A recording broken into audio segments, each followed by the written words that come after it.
ప్రముఖ సినీ నటి శ్రీమతి సంగీత గారి ప్రారంభించారు. ఐవీఎఫ్ చికిత్సలో 25% భారీ discount, free doctor consultation, free ultrasound scan. 49 అంటే సంతానం, 49 అంటే సంతోషం. నమస్తే, welcome to our channel.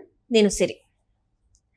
AP వరదల్లో ఎలా అయిపోయినా మనం చూసాము. అక్కడ ప్రజలు ఎన్ని ఇక్కట్లు పడుతున్నారో కూడా మనం చూస్తున్నాం. అయితే ఇక్కడ కొంతమంది నేతలు, అదే వైసీపీ నేతలు కొంతమంది ఏంటంటే, ఈ వరదలు వస్తే సీఎం అనే వ్యక్తి రావాలా, బయటికి రావాల్సిన అవసరం లేదు, ప్రజల్లో ఉండాల్సిన అవసరం లేదు అని చెప్పేసి మాట్లాడుతున్నారు. అది ఎంతవరకు కరెక్ట్? మరి ప్రజలు కష్టాల్లో ఉంటే సీఎం రాకుండా మరి ఇంకెవరు వస్తారో అర్థం కాని పరిస్థితి. వాళ్ళన్న వ్యాఖ్యల మీద స్పందించడానికి మనతో పాటు ఉన్నారు ప్రముఖ సీనియర్ జర్నలిస్ట్ డాక్టర్ దుర్గవడ్లమణి గారు. నమస్కారం. నమస్తే అండి. మనం ఇప్పుడు చూస్తుంటే కొన్ని అంటే మనం సోషల్ మీడియాలో చూస్తున్నాం, వీళ్ళు ఎలా మాట్లాడుతున్నారంటే, వరదలు వస్తే ఏంది, సీఎం వచ్చేసి చేయాల్సిన అవసరం ఉంది, మా ప్రజల మధ్యలోకి రావాల్సిన అవసరం లేదు అని చెప్పేసి చాలా అంటే అసలు అది వరదల్ని వాళ్ళంత కష్టపడుతుంటే చాలా ఈజీగా ఏదో పెళ్లికి వెళ్ళినట్టు మాట్లాడుతున్నారు. మరి అదేంటో నాకు అర్థం కావట్లేదు. కొంతమంది వైసీపీ నేతలు అయితే సీఎం అనేవాడు రావాల్సిన అవసరం లేదు, ప్రజల మధ్యలోకి ఇంట్లోనే ఉండి మానిటరింగ్ చేస్తే సరిపోతుందని అంటున్నారు. దీన్ని అసలు మనం ఎలా చూడాలంటారు? చాలా బాగా చెప్తున్నారు కదండి. చంద్రబాబు బయటికి రాకు బాబు అంటున్నారు, ఇంట్లో పడుకో బాబు, మా జగన్మోహన్ రెడ్డి అదే చేశాడు 5 ఏళ్ళు, నువ్వు ఎందుకు వస్తున్నావు, ప్రజలకు ఎందుకు సేవ చేస్తున్నావు అంటున్నారు. నువ్వు జేసీబీ లెక్కకు ఈ వయసులో మాకు సిగ్గుగా ఉంది, మేము పడుకుని నిద్రపోతుంటే అని, నీకు ప్రజల్లో పేరు వచ్చేస్తోంది, అందుకని నువ్వు బయటికి రాకు అంటున్నారు. నిన్న గుడివాడ అమర్నాథ్ గారు పాపం మరి వైసీపీ అధిష్టానం ఆదేశించిందేమో ఆయన్ని, వచ్చి ప్రెస్ మీట్ పెట్టారు. అసలు వరదలు వస్తే ముఖ్యమంత్రి రావడం ఏంటి బయటికి? ముఖ్యమంత్రి గదిలో కూర్చుని ఆదేశాలు ఇవ్వచ్చు కదా, లేకపోతే ఇంట్లో కూర్చుని ఆదేశాలు ఇవ్వచ్చు కదా, మానిటర్ చేస్తే సరిపోతుంది కదా. ఎంత బాగా చెప్తున్నారు కదండి వైసీపీ వాళ్ళు. ప్రజలు ఇది వినండి, ఆంధ్రప్రదేశ్ ప్రజలు దీన్ని బాగా వినండి, ఎంత బాగా వైసీపీ వాళ్ళు మాట్లాడుతున్నారు. ఇది డే 1 నుంచి ఏడుపు ఇలా వింటూనే ఉన్నాం మనం. మీకు గుర్తుంటే జగన్మోహన్ రెడ్డి ఇదే మాట అన్నాడు కదా, మీరు వచ్చి అంతా కూడా ఫోటోలకు పోజులు ఇస్తున్నారు, మీరు పబ్లిసిటీ స్టంట్ ఇది. వాళ్ళ జన్మలో ఎప్పుడైనా వాళ్ళు ఇలాగ అగ్నిమాపక సిబ్బందిని పెట్టుకుని అగ్నిమాపక వాహనాలతోటి ఇళ్ళు బురదలు క్లీన్ చేయించారా? ముందు వాళ్ళ మెదడులో బురదని క్లీన్ చేయాలండి. వైసీపీ వాళ్ళ మెదడులో పేరుకునున్న బురదని మనం క్లీన్ చేయాలి. చంద్రబాబు నాయుడు గారు ఆ అగ్నిమాపక సిబ్బందికి చెప్పి, ఒక అగ్నిమాపక ఇది వాహనం సరిపోతుంది, మొత్తం 174 175 మందికి. కాబట్టి ఏం మాట్లాడుతున్నారో ఆలోచించుకోండి. ఈరోజు ప్రజలు సంతోషపడుతున్నారు, బాబు గారు వచ్చి మాకు దగ్గరుండి చేస్తున్నారు, చూస్తున్నారు, ఆయన మానిటర్ చేస్తున్నారు, ఎవరెవరికి ఏమేం కావాలి వెంటనే ఆదేశాలు ఇస్తున్నారు. ఇప్పుడు ఒక చిన్న ఉదాహరణ అండి, ఇప్పుడు మనమే ఒక పెళ్లి జరుగుతూ ఉంటుంది అనుకుందాం, మంచిగానే తీసుకుందాం. పెళ్లిలో పెళ్లి పెద్ద అనేవాళ్ళు పడుకుని నిద్రపోతే పనులు సజావుగా సాగుతాయా? చేస్తారు, పనులు చేస్తారు, అరకొరగా చేస్తారు. అంటే ఎప్పుడు కూడా భయం ఉండాలి. ఒక అధిష్టాన నాయకుడే వచ్చి చేస్తూ ఉంటే మిగతా వాళ్ళు అలర్ట్ అవుతారు, ఆగ మేఘాల మీద చేస్తారు, అడుగు తీసి అడుగు వేయడానికి ఆలోచించే వాళ్ళు పరిగెడతారు. అది కావాలి. ఆయన ఒక అడ్మినిస్ట్రేటర్ అండి, ఆయనకి మీరు చెప్తారేంటి, మీకు ఎలాగే చేత కాదు, మీకు పోలవరమే చేత కాదు. పాప అంబటి రాంబాబు గారే ఒప్పుకున్నాడు ఆయన. సో ఎవరికి ఏ శాఖ గురించి తెలియదు, మీరు ఏ శాఖ వాళ్ళో మీకు తెలియదు. మీరు గుడ్డు అమర్నాథ్ గారు గుడ్డుగా ఇంట్లో కూర్చోండి హ్యాపీగా కదా. మీకు ఎందుకు ఇవన్నీ ప్రెస్ మీట్లు? ఇంకా కోడిగుడ్లతో కొడతారు జనాలు తేడా వస్తే. ప్రజల కోసం పనిచేసే మనిషిని వద్దు అని చెప్పటం ఏంటి? వినాయక చవితి లేదు, ఇవాళ పెళ్లి రోజు లేదు ఆయనకి. ఆయన ప్రజల కోసం ఉన్నారు, ప్రజలు ఆయన కావాలనుకున్నారు. 164 సీట్లు ఇచ్చారు, ఆ 11 కూడా ఇచ్చేసే వాళ్ళే, పొరపాటు జరిగింది. నెక్స్ట్ టైం అది కూడా చేస్తారు. 2029కి 175 వచ్చినా మనం ఆశ్చర్యపోకర్లా. అంటే ఇవన్నీ చూసి వీళ్ళు అంటే ఒకలాంటి అదే మనం చెయ్యలేకపోయింది వీళ్ళు చేస్తున్నారు, ప్రజల్లోకి వెళ్తున్నారు, ప్రజల్లో మంచి పేరు వస్తుంది, నెక్స్ట్ 2029 నాటికి ఇంకా వైసీపీ అనేది కనుమరుగు అయిపోద్దేమో అన్న ఒక భయంతో ఇలాంటి వ్యాఖ్యలు చేస్తున్నారా? ఖచ్చితంగా. అంటే చూసి తట్టుకోలేకపోతున్నారు. ఇలా పని చెయ్యొచ్చా, ఇలా పని చెయ్యాలా, ప్రజల కోసం ఇలా కష్టపడాలా అనేది వాళ్ళు జీర్ణించుకోలేకపోతున్నారు.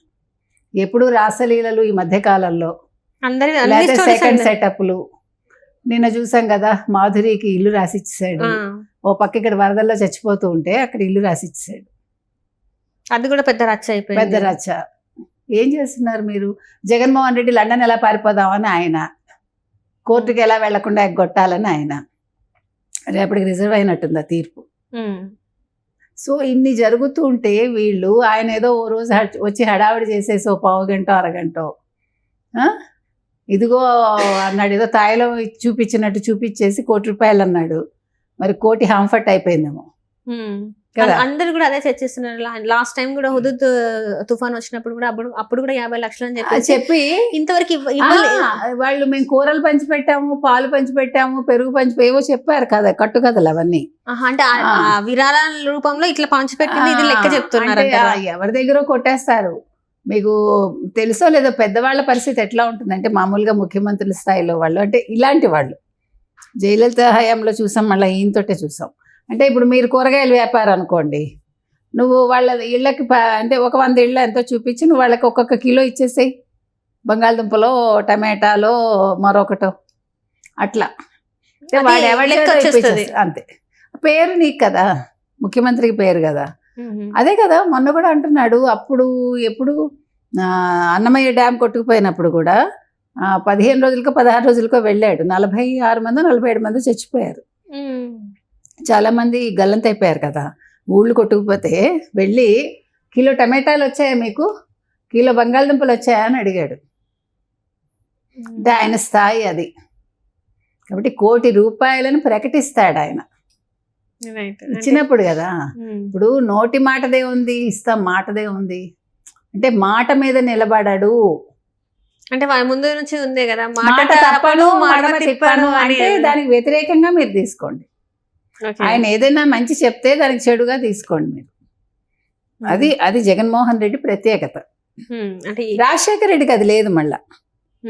కాబట్టి ఇవాళ వైసీపీ వాళ్ళ బాధ ఏంటంటే, చంద్రబాబు నాయుడు ప్రతి చోటకి వెళ్తున్నారు. మొన్న బుడమేరుకి వెళ్ళిపోయాడు ఆయన. అక్కడైతే అసలు నిమ్మల రామానాయుడు అయితే అసలు కదలలేదు.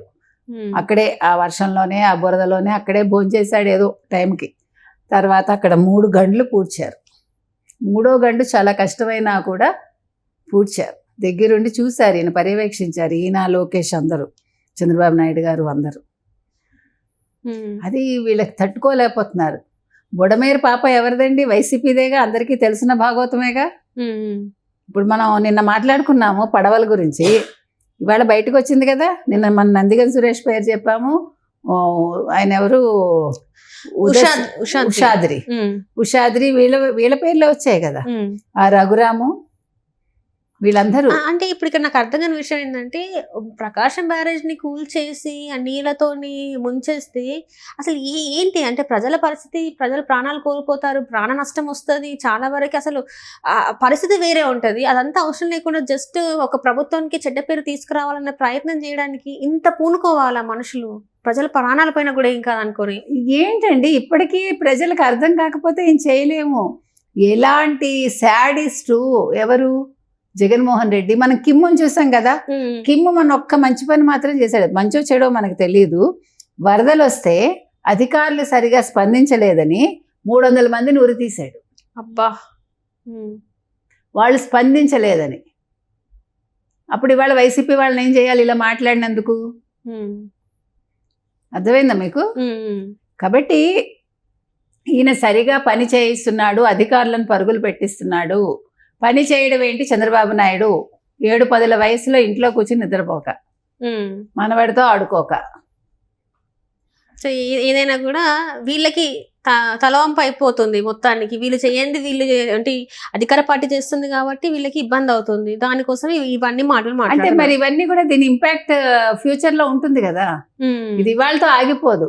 ఇవాళ చంద్రబాబు నాయుడు చేసిన ఈ మంచి పనులు భవిష్యత్తుకి పెట్టుబడులని వాళ్ళు ఆలోచిస్తున్నారు.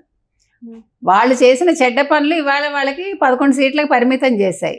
రేపొద్దున చంద్రబాబు నాయుడు చేసిన ఈ మంచి పనులు ఆయనకు 170 సీట్లు తెచ్చి పెడతాయి. మాకు మొత్తం 0 వస్తుందని వాళ్ళ భయం. Right thank you so much. Thank you.